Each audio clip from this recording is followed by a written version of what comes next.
eza na bato mosusu et bazo ko négliger yo bazo ibate ke elamba ya tate eza epa na yo pendant que nzambe azwa temps ya kotongela elamba bato ebele batiaki yango misu.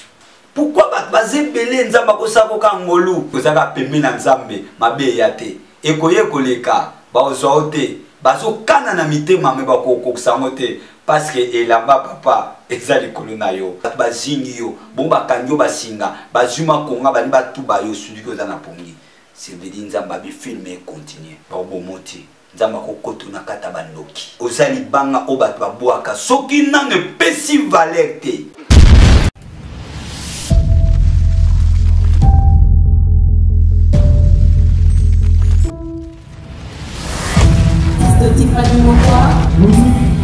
Let's go.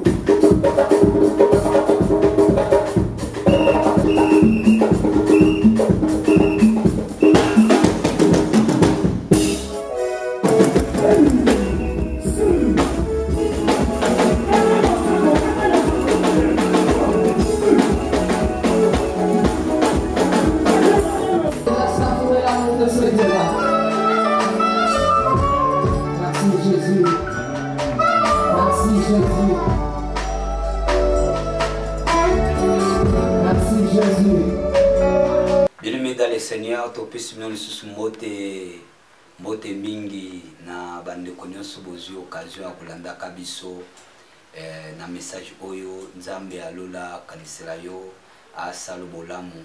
Pourquoi kaka yo ozotika te? Pourquoi kaka yo?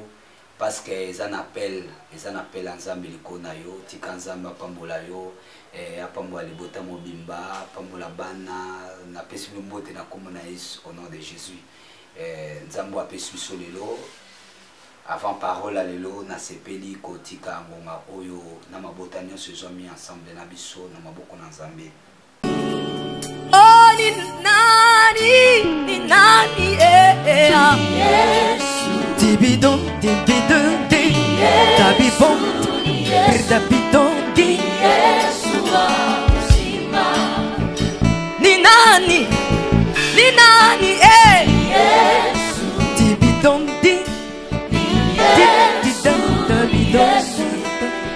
Yesu uzima aksanti sana Bwana Yesu Tibidon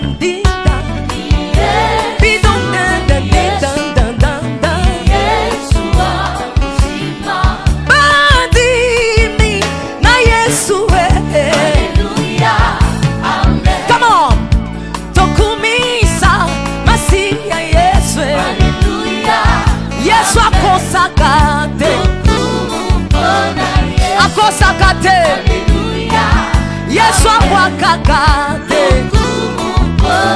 Yesu haleluya amen nalabi seleka haleluya amen ngai nakosale la Yesu na ngai nakosale la Yesu na ngai. Est-ce qu'on peut acclamer Jésus? Est-ce que tu peux acclamer le roi de rois? Alléluia, amen. Bandi mina Yesu, Alléluia, amen. Sabadino, dokumisa Yesu Masiya nanga. Alléluia, amen. Azana bomo, Yesu azana bomo. Alléluia, Shamazana bomo.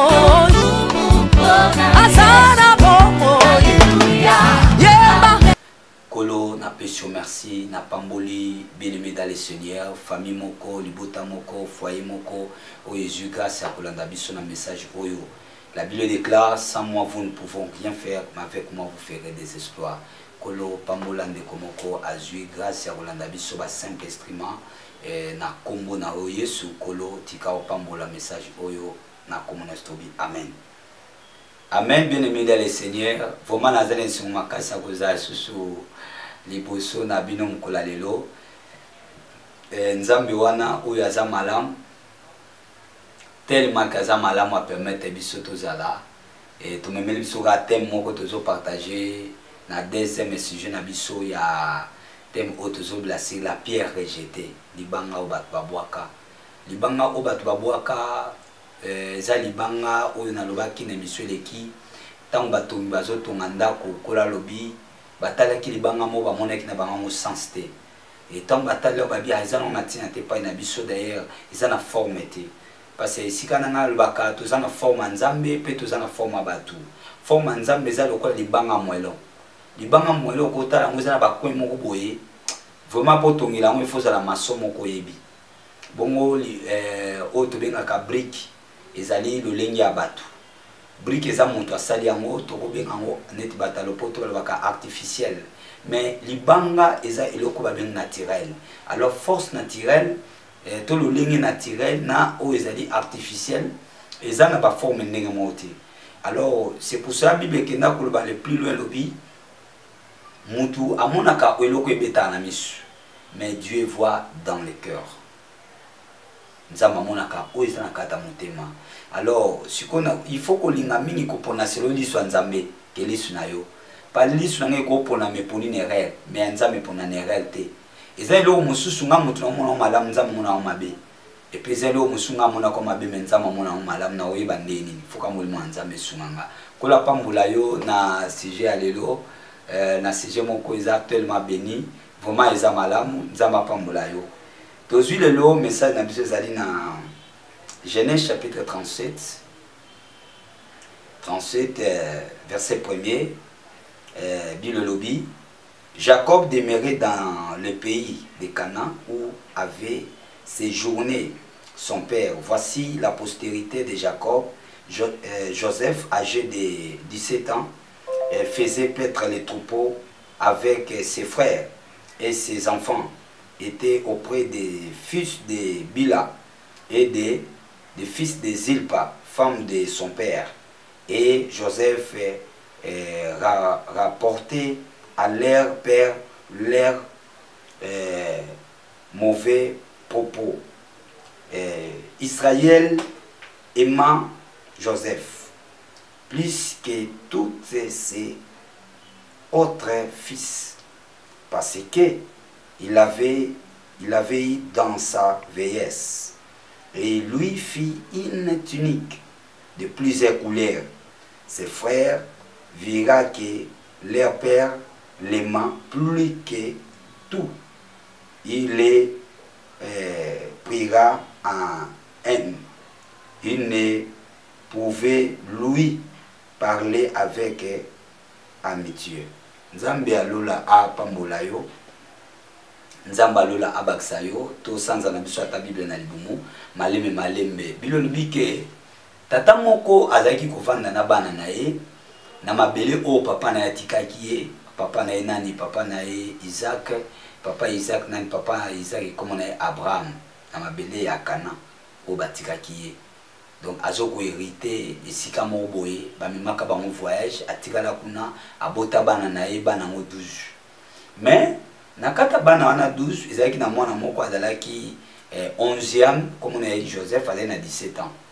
Bongo papa oyo bana oyo bazalaki azalaki mwana ya Rachel oyo abota mene mwa Rachel et Rachel aboteka ba mibale abotaki Joseph et puis aboti Ephraim.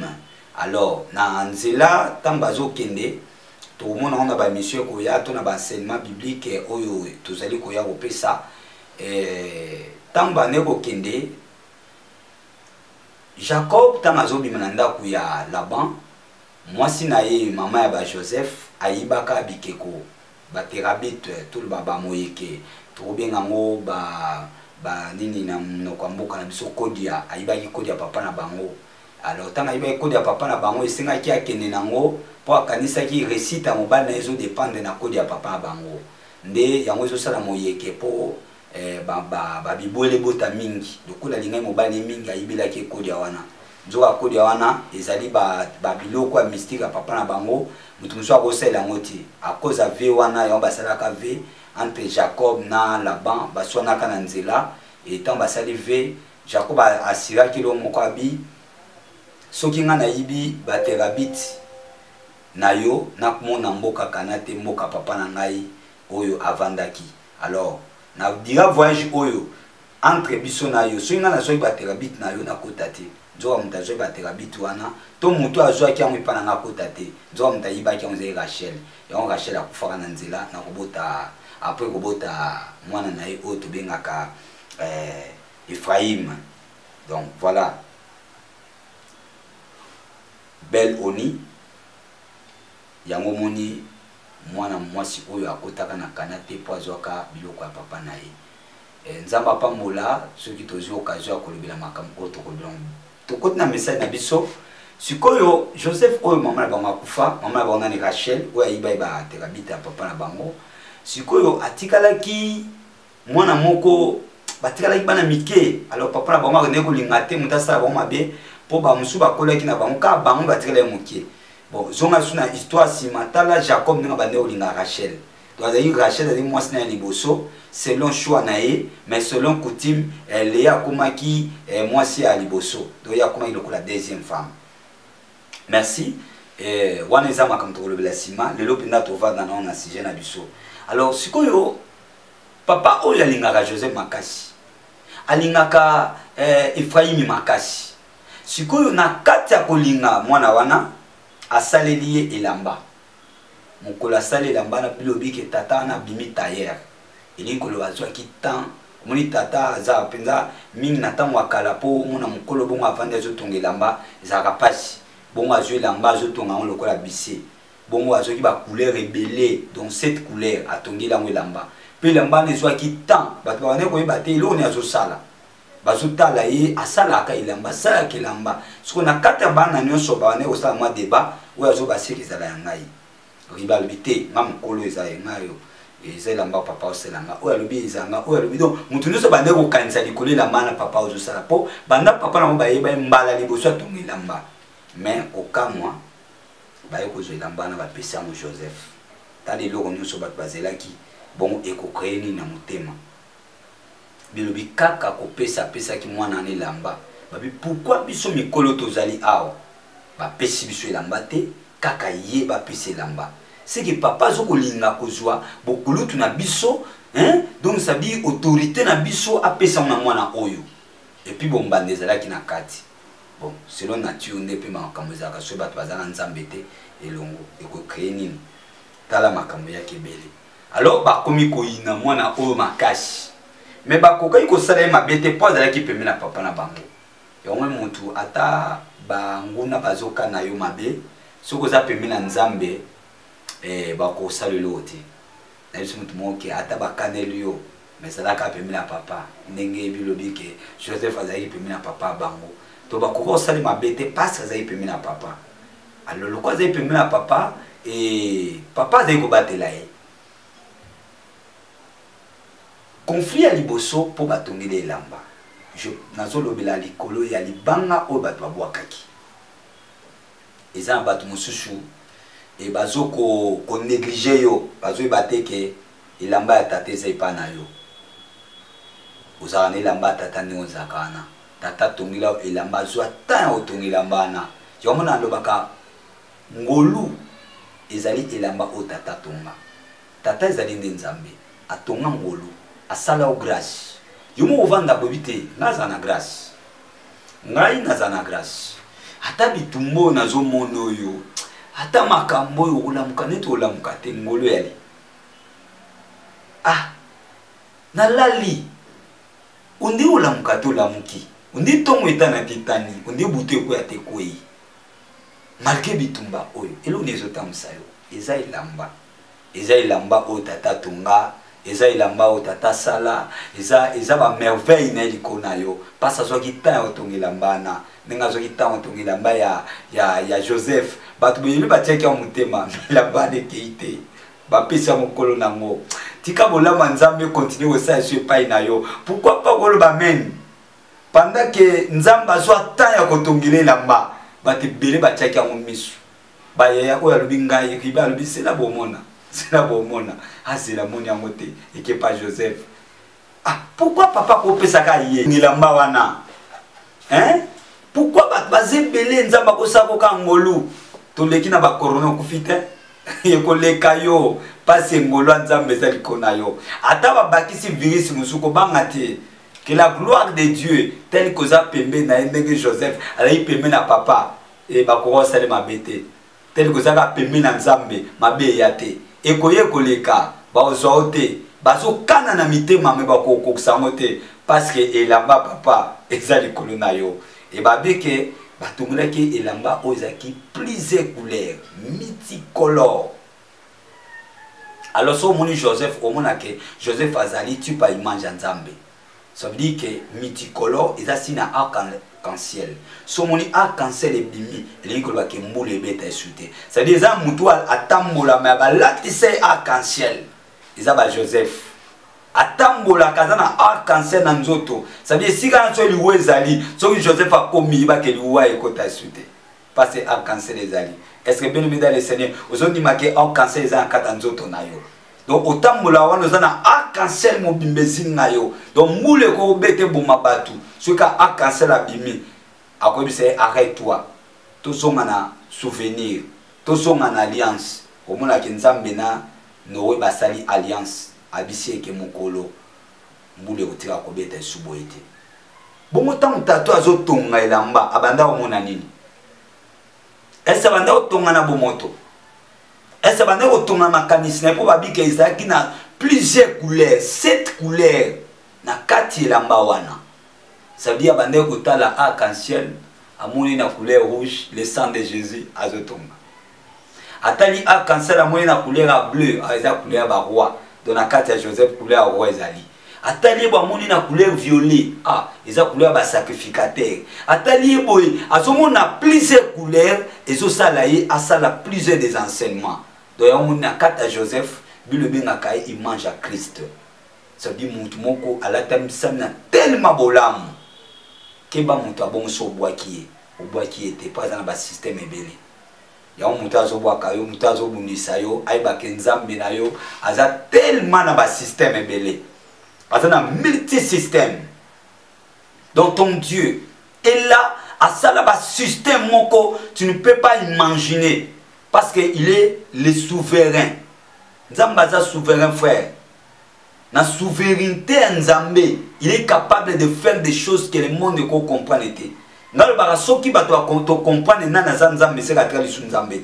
Alors Nzambé, si tu as comprendre munene azate o asali yo na ngolu na yo ekoki pona okende etala mwana mobali oyo papa la banga tongeli elamba bongo talelo makam elamba memaki nini tamu kaka late elamba créé ndoto abandi kolota aloti ndoto biloko ya oya koko na Abraham ekite pa nae elingo ba Nzambe Abraham Bonzambe à Isaac, Bonzambe à Jacob, force à Jacob n'y ont se quitté panaï, à l'autre ndoto, ndoto nini, bakena bilanga matite ukumbama, batiti n'y ont se bayana bango kwe kai panaï, ala muki abete bon ndoto, yaya talanga ndoto na loti yaya, na loti tozo kende na zamba, tokomi tokati matiti, et comment qui n'a l'air à ozonga mboka. Il faut toujours matiti na biso to telemisa to zonga mais na kamwe matiti na bino nyonso avant to telema ekwe pa na ngai ezo gumba melanga matiti zo ba Joseph to gumba melio Joseph to gumba melio Joseph biso to gumba melayo na sutu ka bona za ndoto yeye ndoto ngoni ko banini ba yaya ba kwanti mutu batalani balobi pourquoi loti minzo tezo kumbamelae et sans apé moi yoka disema bango à 11 étoiles poni likolo mo bizaka étoile ebele ya kolotaka 11 kay 11 onkande tozaliti pona nini kasi akolota ka sanza na moi kasi sa tateza mamati dona ba père nde bazana yimo mtatongela elamba akokumbamelae nzoka disema na bango Sanzana moi na Égypte va gumba mela étoile. Oui, nombre na bango ezali 11. Oui, mais yeba ke Sanza na Israël na Égypte va gumba mela Sanza. eza ba Dieu, eza ba Nzambe, ba Dieu soleil, eza ba Nzambe ya Égypte, ceux qui bandeko ba gumbama, mais eza nango Jacob te. Pour la Bible au moins te Jacob, Joseph a gumbamelaki ye. Mais ali Joseph n'a gumbama pas papa na ye. Parce que la Bible dit honorer ton père et ta mère. Et papa na za Nzambe no assez. Et ça Joseph n'a gumbama pas papa na papa na gumbamela ete. Donc ça dit sanza na moi nzamba bandeko ko laksaki à part bandeko na ye bongo banzambe ya Égyptien ba ko gumbamela ye. Donc sanza na moi za prophétie à Égypte o banzamba ba Égypte ba ko na makula Joseph. Mais bino 11 bokol kende kuna bokokende gumbamela ye kuna. Voilà. Atango nzamba longoli bino na matiti atomboli bino na minzoto bondi magate. Soko zali na matiti ba longolo matiti ba commission étoile c'est aux en élévation. Sur l'autre d'autres étoiles, c'est étoile on les a bien malgré nzamba longoli bon matiti.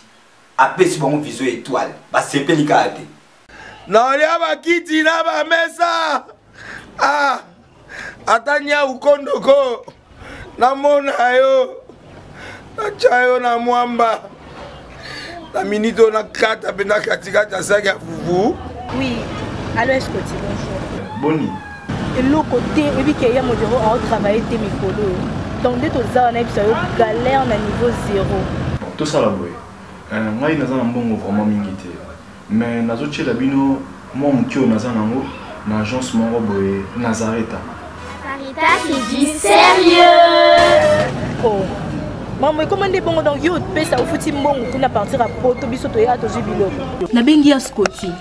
Agence moi ifongami comme na Nazareth. Na kufie. Agence lisusu. Ndeke ça su mulongo kuna. Pour nous là susu. Kuna eza mamba mulongo te. Ye si afuti mbongo kuna partir à Poto biso tozo ke ko récupérer biloko oli. Ah tika boyiko. Yiso mona makamba bongo na monte. Bat papa si mbongo kuna biloko récupérer biloko oli na agence. Ezalaka. Mais yango ibandi. Maman, leki nanga yebisi ngai mena ndimite na lingi na mona ki mona beso poli kamba boye na monde na ne salamate. Mama yebisa ngai ba pesi mbongo kuna biso to récupérer biloko kolia awa. Ya solo boutique Nazareta ezali boutique ou ezali à distribution ya ba produits alimentaires. Ah! Nazali poto sunga bandeko oyo. Même oyo bazana na peu de ressources comme la poété bandeko bazana niveau Kinshasa même avec un petit rien. Donc à partir à $10, $15. Donc so na mbongo te ndeko na poto ko sunga yo a ozika biloko kolia. Eh maman Nazareta nzamba pambola ya bakise mikole belé awa na sena mokili. Et bongo awa tozawa poto yeba adresse awa. La boutique Nazareta est ici à Kubungate, Toza Sir, avenue Monkoto numéro 1, direction Elengesa. Face à face na église catholique Saint-Vincent. Ah, direction Elengesa, Monkoto numéro 1, à face à l'église catholique Saint-Vincent. Ah, Saint-Vincent d'école. Bon numéro de téléphone, vous avez monté déjà vous avez nango, on a 3 numéros pour Paris, vous avez un numéro pour la Suisse, vous avez un numéro pour la Suisse. Ah! Non, non, non, non, non, non. Nazareta. Vous allez la Congo Sili. Julia, ngana kangisa kia fufu. Eh, ya modé, yo bandika na fufu. Oui, pour la Nazareta, tu as un système en bimbi, na mbongo shingo. Bon, ok. Vous allez sérieux. Sarita qui dit sérieux.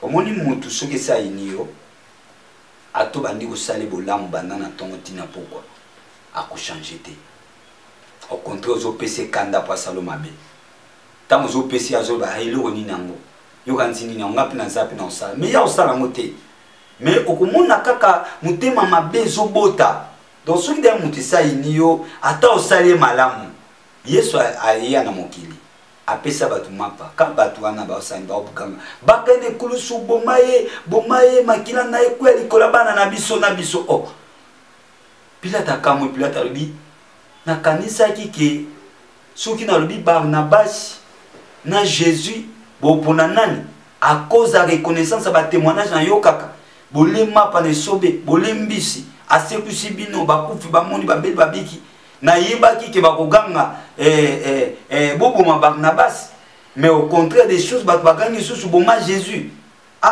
makambo yo ngana okota te tika na sokola maboko omoni Pilate sokola maboko pona bongo animaka teke bato bakoyi koloba ke non bakisa Jésus ayeba kitongo baloba Barnabas abike non awa na libérer parce que c'est une stratégie moko politique pas libérer Jésus pas bi bobeta efim bakane kulusu to sale boy bakane kulusu ten siko tika no peuple loba tant peuple bi boma bakane kulusu animitabi tete ngana bimina na likambo asokola maboko omoni ça dit que mutu ato sali malamu so esa inayo mais tika le lokola pambola yo nous sommes déterminés na mokili atako bato ba osalo mabe continue ton chemin ne décourage pas parce que limite na sécurité eza mission onza mapesao alors sikoyo bandeko oyo bakeko bokola bibola papa na bango ta bake bokola bibola papa na bango eleki mikolo misato papa na bango moni bango te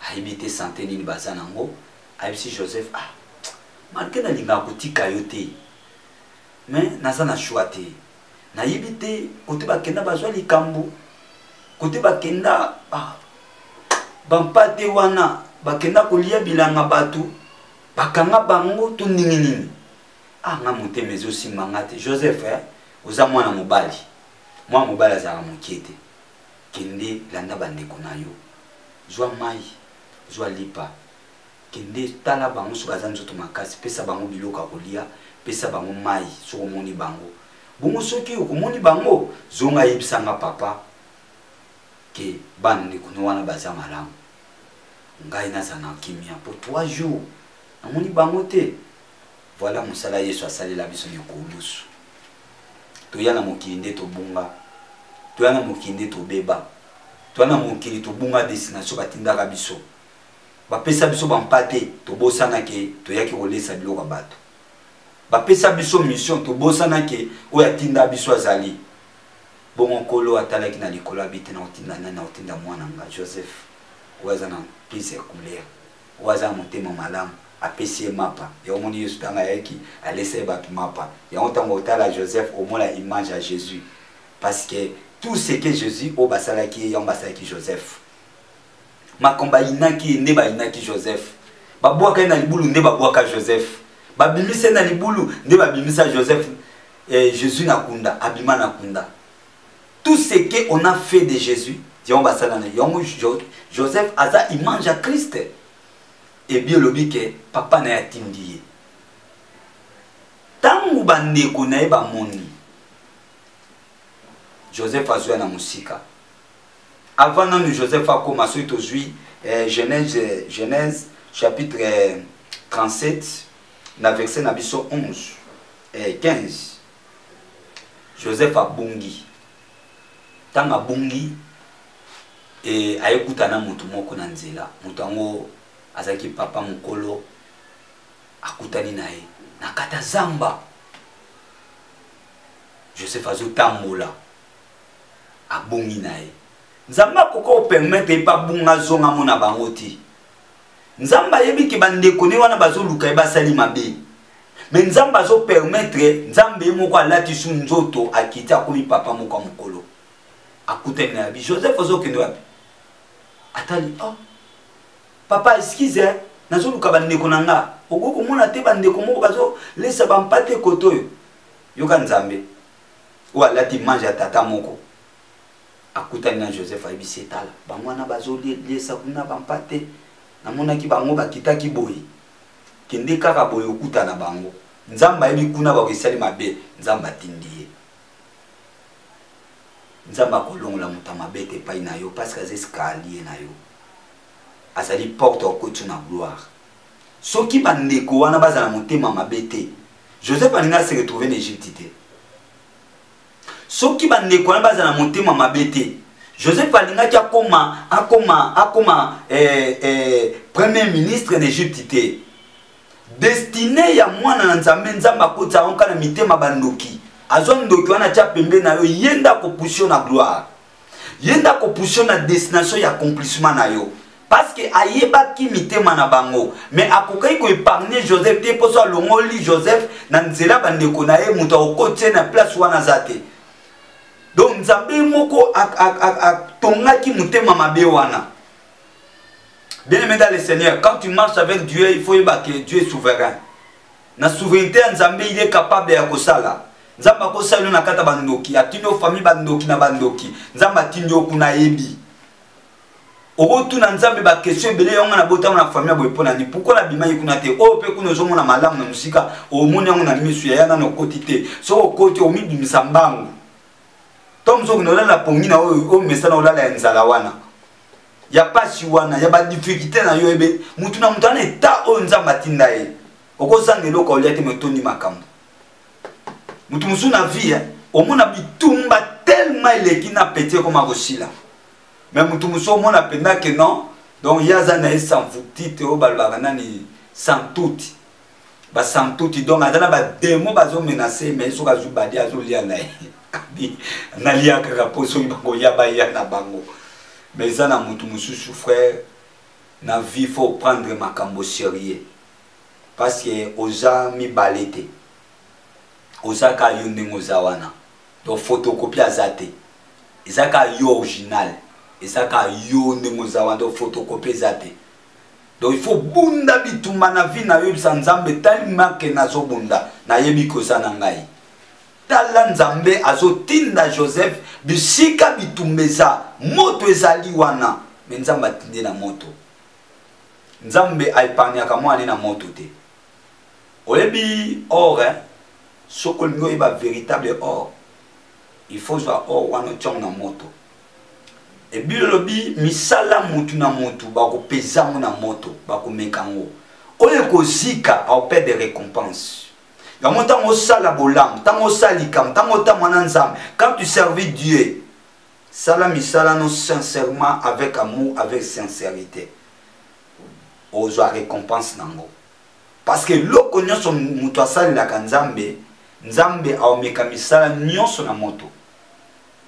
Et bien lobi que moto ezawana bande koni ba ina e nzambe atali soka bunga ozonga a lembate mission nga ko kusama ta bongwa ni mutu abimi yepa tuni papa omoni bande ko momba ole kabo abia na moni ba mutala kene bo nzambe atindi et tamu kaka lekisi nzela bungi nayi omona partout abimaka mukolo na bible tanto abima api mwana mukie okuyiko bunga akobima wana ngano bakanzamba lokwa village esika mabezala kangi esiko nyo kende bo habiter tema boy kende boy asa itinéraire et okomona nzambe tellement ça mystique na ba formule nae atinda bikende kota ke moto eza kota ke ba olinga babomai kota ke ba olinga basali mabe yango nzamba sale pana oti bisika kaka o remarquer moto eza bisika nzamba tindako bisiko makambo eza matata nzamba tindako oya yeza ka facilité oya yeza la makambo soki komelio boyo mo mituni c'est quoi nzambe mtatindi yo akoma kuna omona ba moni ba betani ba bio boya tala mutalota ka bandoto yeyo moloti bandoto to sala enimi baba ndo betakaliki. Voilà, tout bon. Mon cas ne toujours occasion oyo eko ratete. Faut to barrer kamba moko. Wana bika ninga ya binga chube mamu mbeli. Oh, makanzini na mabeboy. Tala ndeko soki muntu si ba iniwa. Ko ya ozo ya kaka ba moni présence na yo. O mona pena muntu a sepel na yo te. Ponga lo baka soki pa batu. So ba yambi oyeba. Kokoto okota omona ka bato ba yambio et pe soki bato ba yambio te ebunga ka te po mutu le cœur de l'homme est mauvais boko ama epa ya bato boko ama na ba famille zanga papa zanga mama kelela okoyeba zanga bandeko zanga pe kelela omona pena ndeko na yo ndinga obalukela yo. Ezana batu bakola tellement na ba vie moko eza difficile et ba comprendre vie. Ya momoni batu musu na vie ako négliger muninga te parce que ayibi ndinga kolaka. Mutu musu mona soki azot kanisa makambo ya kutana na vie abi nzambe siko longolange siko lokotange siko komisanga ezaka yo mutoko sama kamba boy frère ezala batu tellement okutana te moye bezate tuna batu bakutana bako explique yo que vie ezala ba sens na mona mutalala kana armoire na garde manger au moins pena garde manger boy mais ke bata ba fungula eza ba sanité ko bima wana mona mutu azo bimisa makolo na tongo okamobi yo utu wapi alisio frère a aussi ka olala ezala kate eza mutu alala kalikola mesa eza mutu muso alala kana wese ba réalité telle mais ebele na mokede mona ka pongi mutu azotama na nzela ebisio bisika alala kite moye bape ezate et ça peut le coller monter bomba tellement makambo donc mon amuta lati bilamba zota mon propre frère soka zu monter mana fongole le coller TV ba nota la ba no lukesi a okima même makambo wana za yote donc nzamba za tellement mystique ayebi bien que kota zoti na mwamba na moto eza na tindie abikende to ba mona ye frère mutu na mutu asali nini leki na bango baso wela wazilo boko wazilo kolo pesa yena wapi elamba mo wapi ba wela na lamba palumu lamba pesa na wela lamba oya binga na ozango oya omoni image ya Jésus tanga kufina kula ba wela kini ba wela ke lamba ba wela lamba ba bia oya binga na ozango habité lokola muto ozango te ba bwa ki on a se ba betela ngombese ba bwa ki la ngo ba beta carte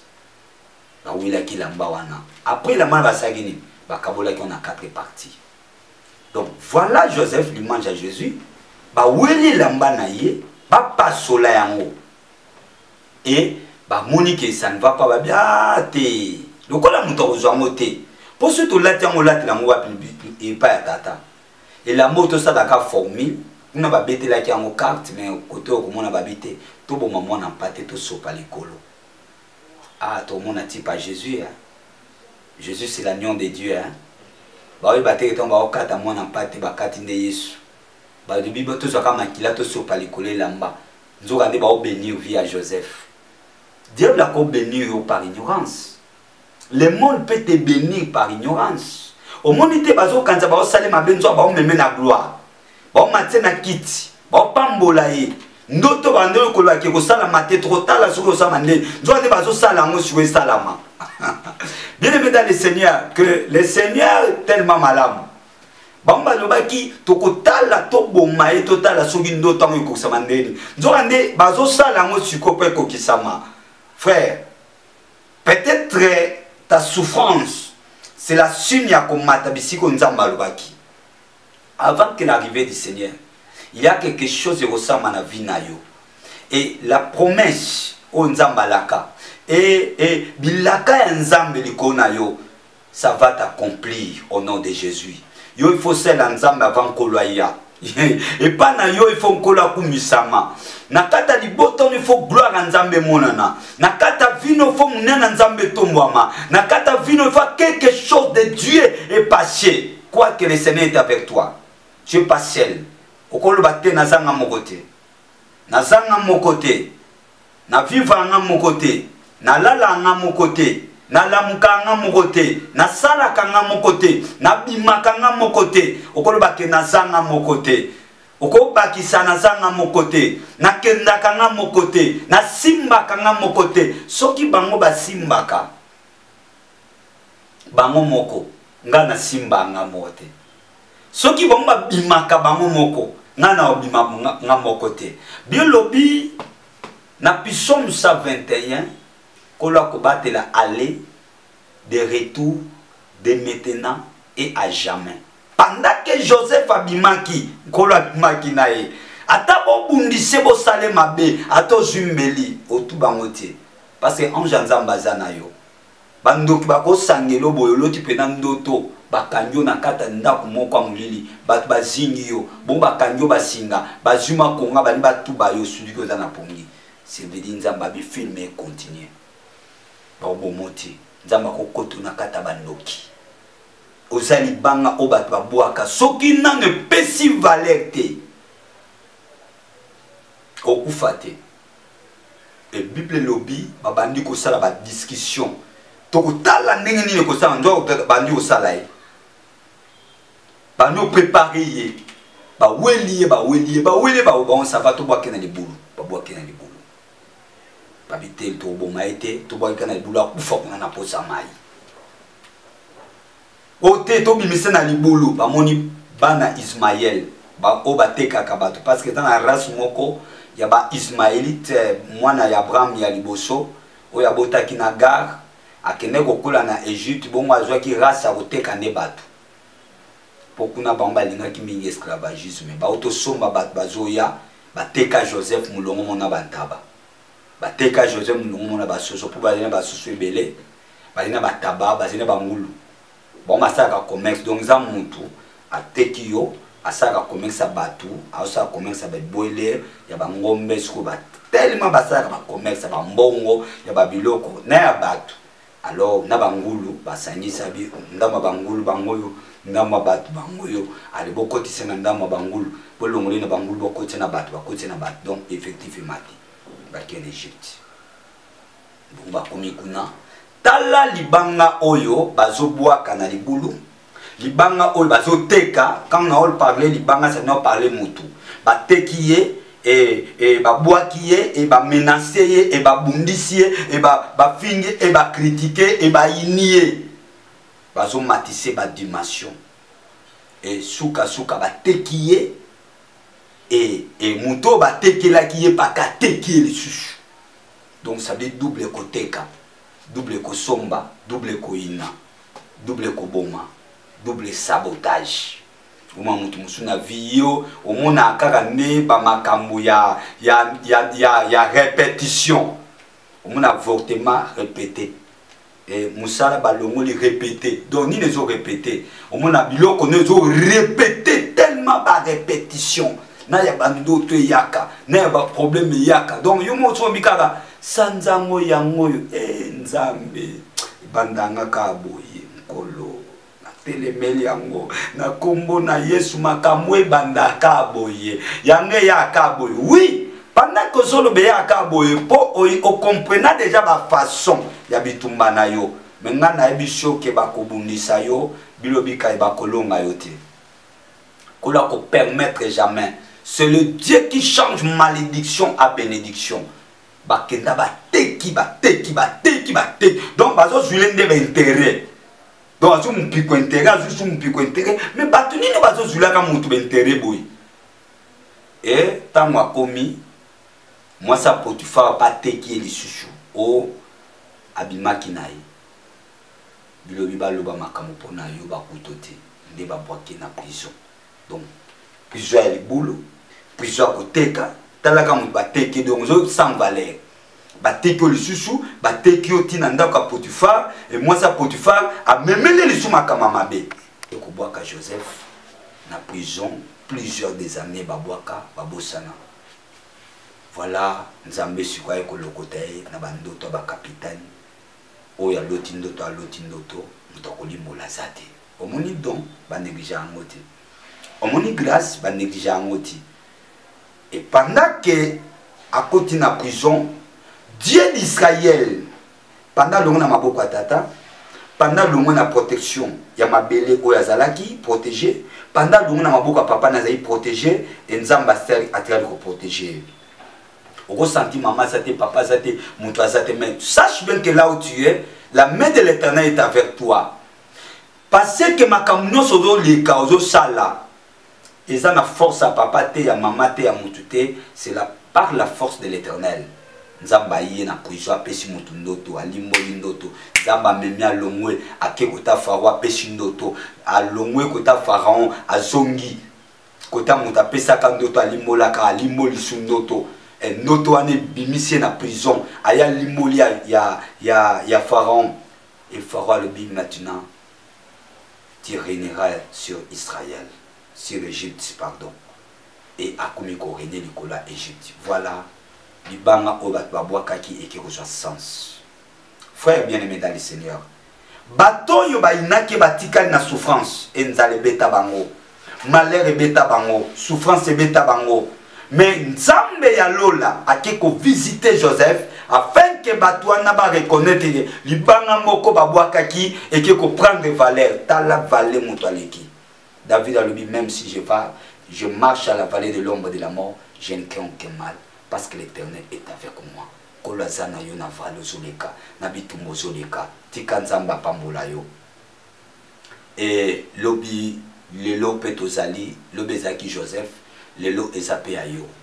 Oza moko ya Joseph malgré ba difficulté, paie sa confiance que l'Éternel est avec toi. Jésus lobi, je serai avec vous jusqu'à la fin du temps. Tu es pas seul. Tu es la pierre rejetée. Nakoki ko benga pe un ange humain ozali. Ba ange nzambe ba nyoka maka. Et ça le la terre a fumé, bande la fumée ça na souffrance, na terre a kufati. Sera mon fait naït. Ou ça la film oza en yo na Jésus. Et au kufati parce que ko la za na posa na yo a mon sama kama menene. Benga biso na numéro oyo 089 99 27 616. 089 99 27 616. Kolo apambola yo tokute na occasion ezali koya même na chaîne Les Nazareth TV kolo apambola bino amen. Salaka boy. Mukolo mama na salaka. Wana bana Israeli bazoleka. Egyptien asima. Ngana salaka na katikati kote shosho. Ba Egyptien bazola dabiso. Batikali to batikali.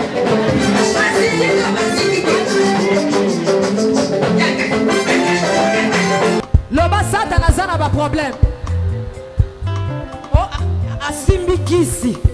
Asimbiki. Eli kambwa kisi te yobe ke no luka kisi na osala nini? O simba.